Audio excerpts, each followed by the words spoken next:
যে দলের কাছে, যে সরকারের কাছে নিজের দলের মানুষের জীবনের নিরাপত্তা নেই, সেই দলের কাছে, সেই সরকারের কাছে বাংলাদেশের জনগণের জান মাল ইজ্জত আবরুর নিরাপত্তা আশা করা যায় না।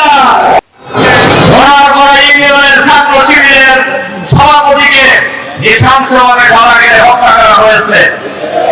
এই গত 4 মাসে এই সরকারি দলের হাতে 605 জন লোক নিহত হয়েছে, তার মধ্যে 288 জন বিএনপির লোক নিহত হয়েছে।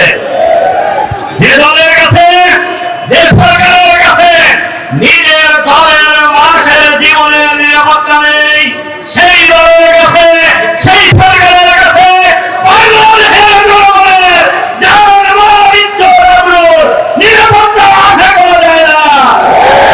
সংগ্রামী ভাই এবং বন্ধুগণ, এজন্য আজকে বাংলাদেশের ফ্যাসিবাদের নতুন ফ্যাসিবাদের ঢঙ্গা শোনা যাচ্ছে। আমরা পরিষ্কার ভাবে বলতে চাই, বাংলাদেশের মানুষ জীবন দিয়ে রক্ত দিয়ে ফ্যাসিবাদকে বিদায় করেছেন। আমরা রক্ত দেবে, জীবন দেবে, বাংলাদেশের মাটিতে আমরা কোনো ফ্যাসিবাদ আসতে দেব না, ইনশাআল্লাহ। আমি বিরোধী দলীয় নেতাদের আহ্বান জানিয়েছেন, আগামী দিনে একটি সফল বিপ্লবের জন্য, সফল গণ-উত্থানের মধ্য দিয়ে বাংলাদেশের মানুষের আশা আকাঙ্ক্ষা বাস্তবায়নের জন্য ডাক্তার শফিকুর রহমানের নেতৃত্বে অপেক্ষায় বাংলাদেশের মানুষ অপেক্ষা করছে।